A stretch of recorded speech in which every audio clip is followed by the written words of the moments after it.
This is Johnny from Tiger Bomb MMA, and I'm going to be going over a recap of Blades versus Daukaus, giving you my thoughts about the entire card. I would have done this last night, but fucking exhausted. Been a rough week betting as well. Overall, on this card, I went 6 out of 12, so 6-6 in total for this record. Overall, what's my record?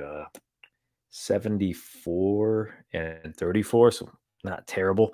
This one did not help the percentage though, because we'll get to it, but a lot of the judging was a bit weird. The crowd in Columbus was surprising. I'll get to that Barbarino thing, but I didn't necessarily like the crowd as much. A lot of booing where not I didn't think that was necessary. But when it came to the fights, overall pretty decent card, a lot of surprises. But we'll get started with the first fight of the night. Luis Saldana beat Bruno Souza in a 3-round decision. I don't know really what to say about this one. I thought Souza did enough, but takedowns, I suppose, really did the trick. I picked Souza to win. I thought he was going to edge out like a very Bruno Souza-esque performance where he was going to move backwards and just kind of do enough to sway the judges. Luis Saldana, his gas tank absolutely is terrible. I don't really like what I guess Fight Ready's been doing for him. Like he seemed more reserved, which is fine and dandy, but it didn't seem to have the same output. I will give it to him. He did throw a bit more in the third round, which was, I guess, good. I suppose he should have done that more often. Like I understand he was reserving his gas tank, but he just didn't seem to let it go. I would have liked him to let it go. I guess it's a step in the right direction, but it still seems as if he was incredibly tired throughout the 3-round fight. Souza, on the other hand, I don't know if the UFC is going to let him go. He's on a 2-fight losing streak. He at least tried to fight this time, but he just didn't seem to have anything. I know he's been listed as a black belt in jiu-jitsu, but I don't know if I tweeted this out, but his black belt must be a very light shade of black because he got taken down easily and he really couldn't do much. Even getting back up to his feet was kind of a struggle, but I'll give it to the guy who tried to win the fight. Just didn't work out for him. Next fight was flyweight bout. Mateus Nicolau defeats David Dvorak. This whole judging thing kind of threw me off. I don't know if the crowd had a play in that because if the crowd liked you, they were going to ooh and ah for everything you did.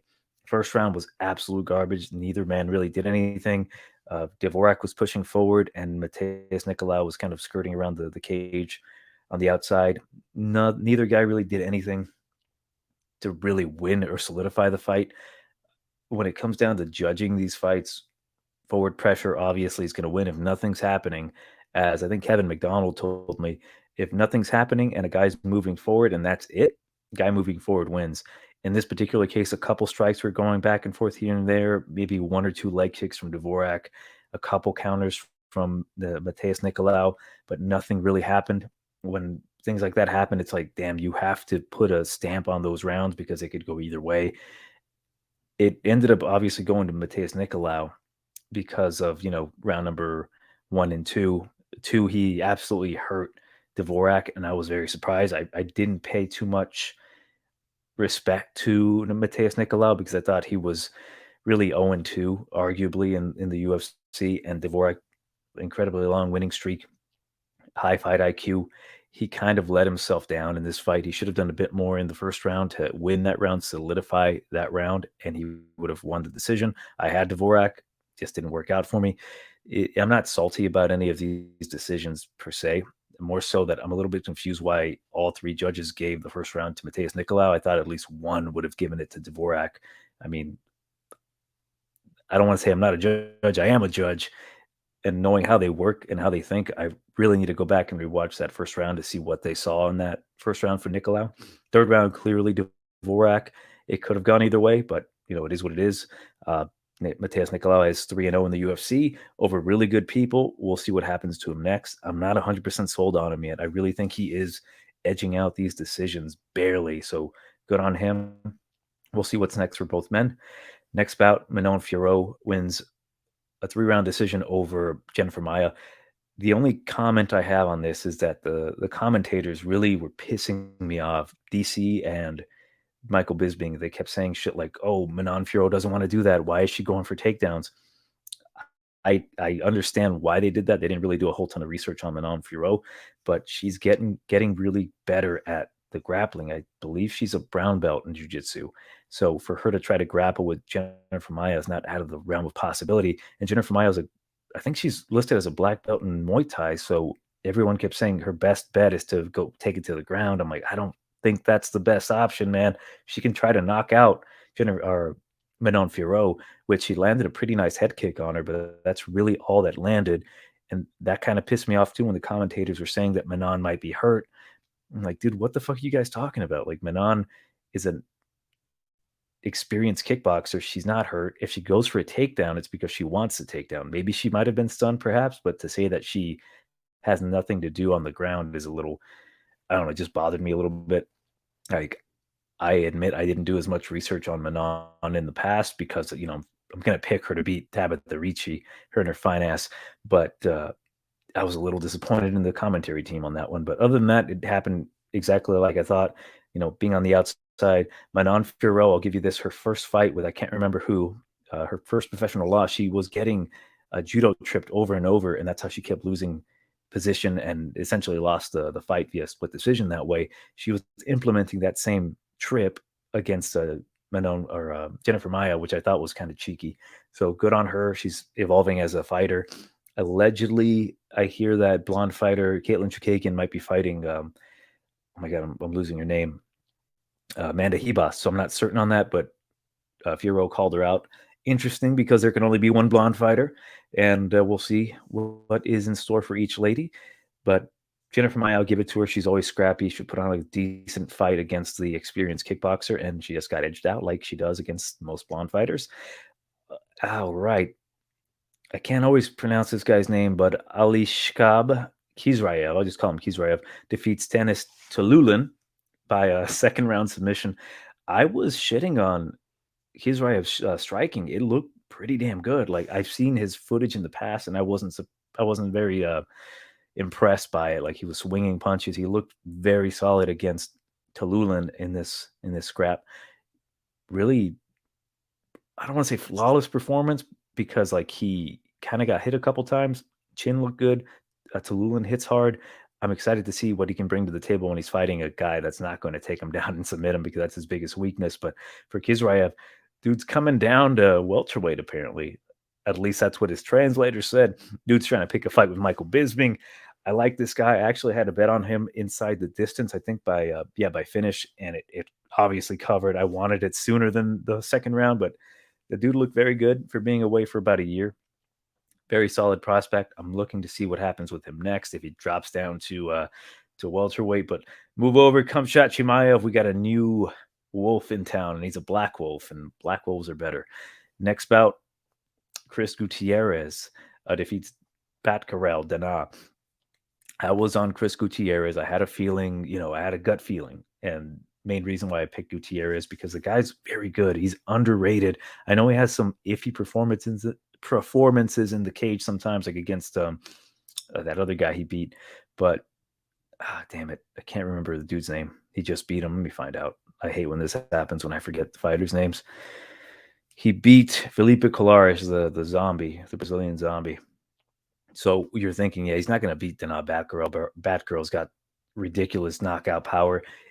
And it kind of exposed him for being that, like just a right hand. I mean, he's got beautiful combinations, Batgirl does, but that movement that Chris Gutierrez was really implementing side to side against the cage, just baiting Batgirl, was impressive as hell. And then he bided his time, and then he found that spinning back fist, caught him flush, knocked him out. It was fantastic. It sucks to see Batgirl get knocked out. He's usually the guy distributing the fucking knockouts, just handing them out in the first round. Like he's got, I don't know, man, like he's working not by the hour. So we'll see what happens and who they set him up with. Hopefully, I'd love to see Dana Batgirl versus Guido Canetti too, if you know what I'm saying. Just put him back in there, get another first round knockout, just boost his confidence. As for Gutierrez, I don't know, man. The guy's really proving himself to be a very solid bantamweight. Props to anyone who bet him. I really, really wanted to max bet this guy, Chris Gutierrez, but like I had a really weird week. Did not plan my bets out as I should have. I should also mention my bets. I lost like $300. recouped some money, but overall, it is what it is. And I'll get to who I bet on, but it wasn't the greatest week. One thing I should note, like I should have paid more attention to the lines by the time I got to the casino. They had a really rough week this week. I'm not going to really bitch about it, but um, when I got to the lines, everything was completely overpriced. And I'm like, fuck, it's kind of worthless. I shouldn't have bet. So, you know, note to self in the future, like get to the window early and don't try to force things to happen. I don't want to say that's what happened this week, but I just made some really boneheaded plays. But good on Chris Gutierrez. I'm excited to see what happens with him next. Next up, Sarah McMahon defeats Carol Rosa in a 3-round decision. I think a lot of people were on Rosa, and I'd love to say fuck Rosa, but it's not her fault. It's my fault for betting her. It's women's MMA. I put too much stock in the girl. I mean, she was looking great prior to her fight with McMahon, but McMahon didn't quit, and I expected her to quit. That's not a good bet, in my opinion. Well, now it is because I expected Sarah McMahon to eventually make a mistake, and Carol Rosa was going to take advantage of that. I thought she was going to strike more. Carol Rosa didn't do much on the feet. She was too tentative. Her black belt in jiu-jitsu should be taken away from her. She couldn't do a damn thing. I specifically was telling people, I don't think Rosa's going to accept the bottom position. And here she is accepting bottom position. That was very frustrating. Third round, if she won it, she could have done more, I think, for being that big of a favorite. Props to anyone who took Sarah McMahon. She didn't look great out there. She just held her down, and she has to do what she has to do to get out of that slump. But yeah, at least we know now that Carol Rosa is not who we think she is. No discredit to her. She's a good fighter. It's just, she got smothered by the Olympic medalist in Sarah McMahon. So to all my bets out there, it really sucked. Next bout at lightweight, Mark Diakase essentially grapple fucks Vyacheslav Borshev, Slava Claus, man.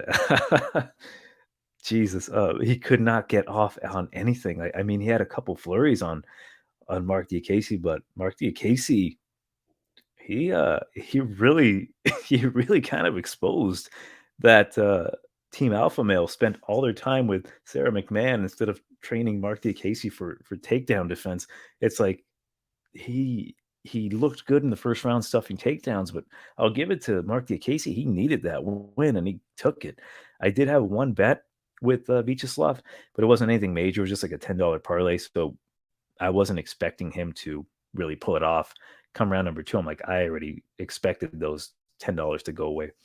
But yeah, like I remember when I first went to the window, I bet Vyacheslav because I'm like, I think he's got it. I think he's going to knock him out or possibly just edge out the striking. And then eventually he might succumb to takedowns, but maybe in round 3. And then when I watched more tape on it, I'm like, damn, this might be a lot closer. I didn't put an official big bet on this one. I stayed away.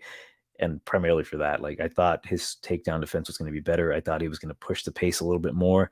And props to Mark Diakase, showed off his well-roundedness. We know he can strike. We know he can hit hard.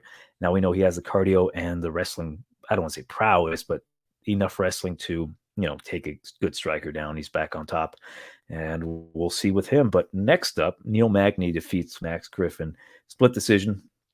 This one I was very high on not Max Griffin, sorry, on Neil Magney. I had a solid feeling that he was going to win this one. He was like a minus 200. By the time I got to the betting window, he was like a minus 250 or so. I did pick him to win inside the distance, so that bet did cash. I was a little worried about this one because I'll put it to you this way. I was worried because I thought Max Griffin could potentially get a knockout in the first round. Very slim chance. It looked like it almost happened. Max Griffin did get a drop. He dropped Neil Magney. And I don't want to say Neil Magney looked bad in the first round. He just seemed a bit off. Second round and third round, it really displayed what Neil Magny's all about. He's tied with GSP for the most wins in welterweight history for a reason. The guy's got a nasty pace. He didn't start using his reach or that pace until the second round, like later. And then third round, someone in not in the comments, I'm sorry, in the Discord had mentioned Big Steve. He said picking the over 2.5 on Neil Magny would be a steal, and I was a little worried. I was like not thinking straight, right? I'm like, oh no, what if Neil gets a finish in like, wait a minute, he's not going to get a finish, and if he does get a finish, he's going to get it in the third round. And when I had my bet on Neil Magny by decision, he's giving it to Max Griffin in the third round. He's putting the pace on him. He's taking him down. He's getting his hooks in, beating him up. There might not be the biggest shots, but he's hurting Max Griffin enough, and enough of those shots. And if he decides to start throwing punches, like harder punches, he might possibly get a stoppage. And I'm like, get up, Max, get the fuck up. He eventually gets up. It causes a bit of a scramble. Neil Magny power bombs Max Griffin. That was awesome. Puts a stamp on it. He wins rounds number 2 and 3. Bit of a scare, but I knew Max was ill-equipped for the third round. So I knew at least Neil would get 2 rounds, which he did, round number 2, round number 3. Covered that. So props to Neil. I'd like to see him not fight Khamzat Chimaev. That's not the best fight for him right now. Knowing how he looked in the first round, yeah, that's not the best fight for Neil Magny.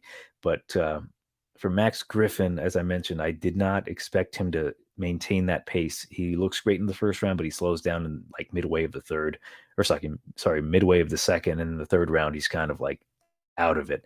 And I paid attention to his fight with Carlos Condit. Carlos was edging out the second round, making it competitive in the third, and then that third round takedown really cashes in for Max Griffin. And yeah, I just didn't think he was going to have enough cardio, which he didn't. Props on Neil. Anyone who took Neil by over or the decision, props to you. This next fight really hurt. Kai Kara-France defeats Askarov in a split decision. A lot of controversy to an extent on this one. Did Kai Kara-France really win this fight? As someone who bet Askarov, and I had a couple parlays with him, the ones with Rosa were trash, but I had some legitimate parlays. This is where I lost my money. I made a big mistake on betting Askarov instead of, there wasn't much value on Askarov by anything other than like a decision or a submission. Picking him straight, he was up to about like minus 400. I had him early when he was like floating around the 200 mark, minus 200 mark with Neil Magny by decision. And he looked good in the first round. I'm counting my money already, like 100 to. I'm like, no, it wasn't that easy. Second round, Kai Kara-France displayed excellent movement, excellent takedown defense. So heading into the third, it was 1-1, and then I was like, holy shit, this is a title eliminator. Both guys really want it. And Azkar, he did not do enough in the eyes of some judges, I'll say. If you're looking at it in the sense of, grappling, you could say Azkar won. I don't think these judges from Columbus really counted a lot of the takedowns, a lot of the control time.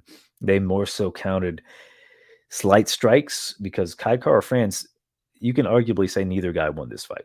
I can say that comfortably, but as there needs to be a winner, I think Kai Kara-France actually landed some strikes on that. He landed more, whether it be, say, I don't know, 5 strikes in total compared to like the one from Askarov, plus having Kai Kara-France in the, I guess, back take triangle, a submission slash BJJ judge might give it to Askarov. So that's why there was the split decision. This one, it sucked. I really wanted that robbery so bad. Like, again, I really don't think either guy really cemented the win. First round, clearly Askarov, possibly even a 10-8.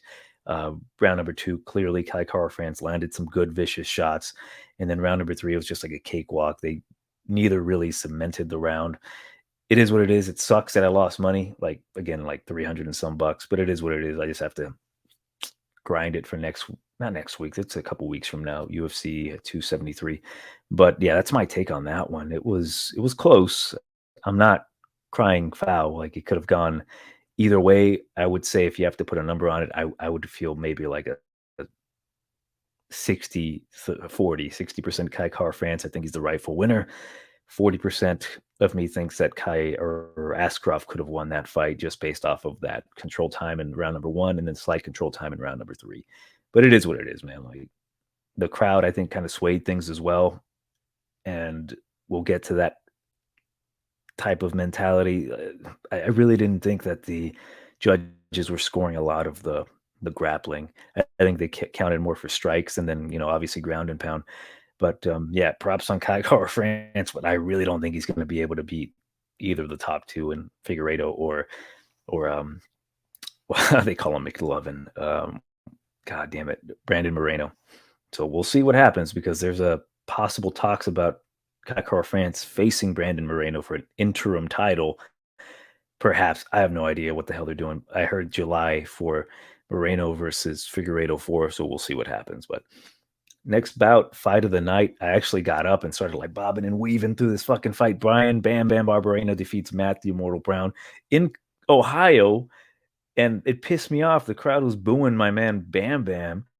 Like, what did he do other than perform for you? Like, shit like that does bother me. I understand there's like a, hometown guy, like you want to support your guy, but to boo a guy like Bam Bam who put it on Matt Brown at like the later rounds, number 2 and number 3, to shit on the guy like that is disrespectful. It's one thing, like I understand when people booed the shit out of um, Benio Dariush in Houston when he beat Tony Ferguson. I understand that, right? Because the fight itself wasn't a crazy back and forth fight. They're upset that their guy lost. I was in the crowd as well, and they were booing the hell out of Benio, and I could not hear what he was saying. He said some great things like, "Oh my God, God is great," and the USA is fantastic, and everyone's just booing the crap out of him. And like, I get that. Like, it's still wrong of them, but I get it. I understand that. But these guys went to war, and you're booing Bam Bam. That completely sucked. But for Matt Brown, I actually had Bam Bam on this one. Didn't take a bet. I could have, but I chose not to. I was a little too chicken shit. Like, I need to put my money where my mouth is sometimes. When I say, like, I think Brian Barberena is going to knock out Matt Brown, that's my official prediction, round number 3. Almost had it there. He hurt Matt Brown with an elbow in the clinch, which was like, oh shit, who's the king of elbows now, baby? Because if you guys remember, Matt Brown fought Dirty Bird. My God, I'm blanking out on this dude's name. Tim Means. Tim Means was calling out Matt Brown for the best elbows in the welterweight division. We found out Matt Brown was still king of that division when it came to elbows. Brian Bam Bam hits Matt Brown, I think in the second round, hurts him with an elbow, like a nasty elbow. I'm like, oh shit, we got a new king here. But the thing about Bam Bam is that I will say this, he did not look like I expected him to look. He did get taken down. He he looked his age. I did not like what I saw from Bam Bam. His toughness really won him this fight. I will say I did like what I saw from Matt Brown. He mixed it in well. His takedowns were okay. His foot trips were fantastic. Those were really catching Brian Barberena off guard. His gas tank though was the problem, and that's where I kind of was with Matt Brown. I'm like, the dude, he is more skilled than Brian Barberena. I didn't think it was that big of a skill difference, but when we saw the fight, I'm like, I hate to say this, but it almost looks like not Matt Brown, Brian Barberena kind of degressed in skill. Like he wasn't landing as clean. He was whiffing a lot of his punches, and Matt Brown looked better than ever.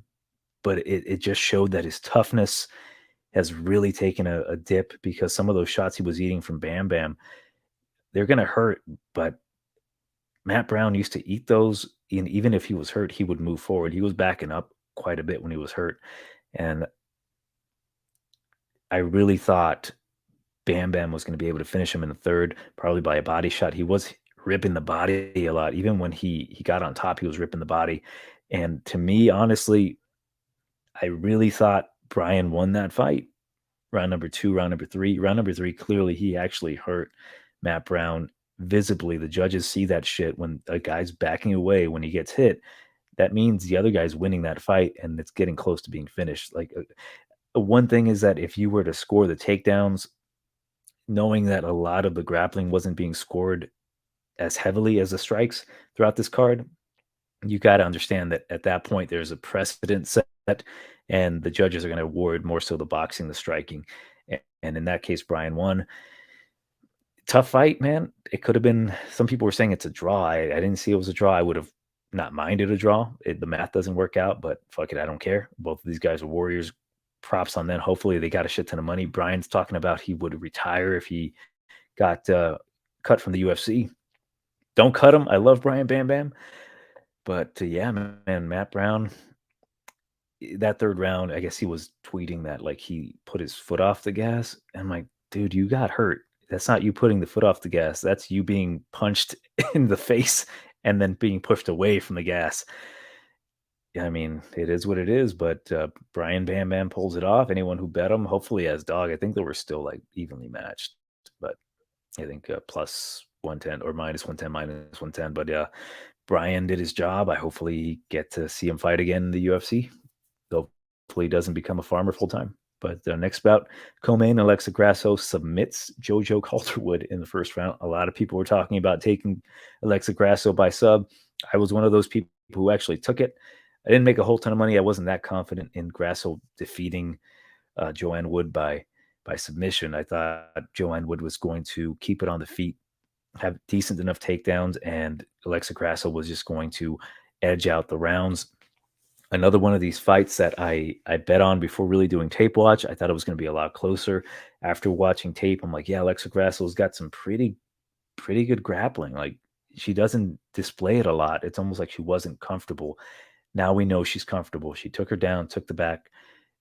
Beautiful, beautiful submission because she's attacking one arm with a choke and then she swaps it. She gets the choke. Sucks that Joanne Wood goes out like that. I don't like seeing her getting finished. I would have been more comfortable with her getting, decisioned or losing a controversial decision because I think she even put it that the judges score boxing more than kicks. And I don't think that should be true. I've seen it happen sometimes. I don't think it's the standard. I know sometimes you might feel that way. Like I think about Modestas Bukauskas versus Lord Olenjejik. That was scored more so boxing, but I think kicks obviously should matter. It's just more so I think she would put herself in situations where she would get taken down or clinched up, and that kind of negates it. But yeah, Alexa Grasso submits, cashes in for some people. I don't know what to say more. Like, I got to say, Alexa Grasso, she didn't look all that great on the feet. She was faster and she was landing her punches with more conviction. But JoJo had a chance had she not been submitted in the first round to edge out this decision win. But yeah, Alexa used her grappling like I hope she would, and we'll see what happens with her next. I don't think she's ready for Valentina. There shouldn't be any talks about her fighting for a title. Keep her away from Valentina because I don't think she's ready. I think she needs a little bit more salt and pepper before we talk about title shots. But speaking of title shots, Curtis Blaydes defeats Chris Daukaus by standing knockout TKO in the second round, 17 seconds in. So I put a bet on Chris Daukaus. I was confident in Chris Daukaus to win. And then seeing him strike in the first round, I was like, I'm in fucking trouble. So the reason I picked Chris Daukaus, opposed to the very obvious Curtis Blaydes winning by possible ground and pound submission or just smother, was because Curtis Blaydes likes to keep it standing. And I've noticed that in the last few of his fights, he keeps it standing a bit, tests his luck out there, and he doesn't always get the better of the striking. And I thought this would be a great time for Chris Daukaus to capitalize on Curtis Blaydes' willingness to stand and get a knockout. And what we ended up seeing was a much improved Curtis Blaydes on the feet. It was like kind of scary how comfortable he felt. Like he did not attempt a single takedown. And I'm kind of proud of the guy. Like he would panic a lot. He would panic wrestle. And that got him in trouble a lot in the past. I shouldn't say a lot. It worked out for him with Mark Hunt. He panic wrestled after getting caught, and it worked out for him, but he left himself open, and I didn't like that. He would panic. He wouldn't feel comfortable on the feet. He would shoot in and then got uppercutted to hell by Black Beast. And I thought maybe that'll happen again. If Curtis Blaydes stays standing and doesn't attempt any takedowns, Curtis Blaydes might make a mistake, and then Chris Daukaus is going to capitalize. He's the much faster guy. I noticed immediately when he came in at like 140 some pounds, Chris Daukaus, I'm like, that's not the best look, dude. You have to be a little bit slimmer, be a little bit faster. Right then and there, I'm like having my doubts, but the fight took place completely on the feet, and Curtis Blaydes won every single round of that, and it pained me to see because knowing that Chris Daukaus quit his job as a cop and now he's getting beat on the feet, when he should be arguably the better striker. Not the best, of course, but the better striker between him and Curtis Blaydes. It was a bit disheartening. I'm like, dude, you're getting out punched and out struck by Curtis Blaydes, a guy who's wrestling. He didn't even feint a takedown at once. And then the way he got knocked out, I was like, dude, what are you doing? He leapt in with like I believe it was a left hook, and Curtis Blaydes just caught him coming in and dropped him, finished him off with ground and pound. I'm I'm not saying I'm disappointed in Chris Daukaus. I'm not disappointed that I lost money. I'm kind of proud of Curtis Blaydes for like solidifying. Like he was not playing tonight. I was like very impressed by Curtis Blaydes because Chris Daukaus isn't an easy out, and Curtis Blaydes made him look like an easy out. I was like, damn, I would have been fine if Curtis Blaydes took down Chris Daukaus and beat the shit out of him. I would have been fine with that too. The fact that he stood with him and knocked him out, he proved a point. It was fantastic. Sweet shit from Curtis Blaydes, man. I'm interested in that fight with Gon and him. We'll see how that goes. I know Gon, he has issues with takedowns. He's a much better striker than Chris Daukaus, that is. So it'd be interesting to see how he would attack that fight, because if Gon can stay on the outside, I can see, I can see both things happening. I can see Curtis Blaydes taking him down, finishing him on the ground, or the much better striker, more elusive striker in Cyril Gon just completely outpointing and then eventually catching Curtis Blaydes. So we'll see what happens with Blaydes next. I don't know what's going to happen with Chris Daukaus. I think he's not going to get cut, but I don't know where he goes from here. Maybe Sergey Pavlovich. He can't fight Shamil again. It just kind of sucks for Chris Daukaus. I think he needs to take some time off. He definitely came in a bit too soon from the knockout last to the Black Beast. And I knew that coming in. I just thought, man, if Curtis Blaydes keeps it standing, there's a chance. There was no chance, which sucks for Chris Daukaus because, yeah, he had his opportunity. I don't want to say he squandered it because I don't think Curtis Blaydes really gave him any chance. I mean, he just looked fantastic tonight. So props on Curtis Blaydes. I'm very excited to see what happens with him next. Like deep down, I want Curtis Blaydes to beat Ngannou because I think not necessarily that he deserves it, because no one deserves anything in this game. It's more so that he worked hard for it, and I think he can do it. It's just that he, in the past, as we saw, he kind of freezes up, and this is a really good step in the right direction for Curtis Blaydes. So I'm proud of the guy. Mortal Kombat, that fucking song kicks ass. I mean, every time I would listen to it in the gym, I'd be running faster and lifting heavier. So I respect the shit out of Curtis Blaydes. Yeah, those are my thoughts on this card. Leave a like, comment, subscribe, all that good shit. Do not delete your fucking comments. Some guy, he said that I went 3 for fucking 12. I went 6 for fucking 12. I know you're joking around, but don't delete your fucking comments, dude. Like, talk all the shit. I want all the shit. Again, Johnny from Tiger Bomb MMA. Catch you for the next fight card, which is Volkanovski versus Korean Zombie. I did my tape watch on this shit fucking early, and I'm excited for this card. Spoiler alert, Volkanovski's going to win. But that's been Johnny and Jose. Jose's not here. That's been Johnny from Tiger Bomb MMA, and we'll catch you at the next fight. Fuck Goldberg.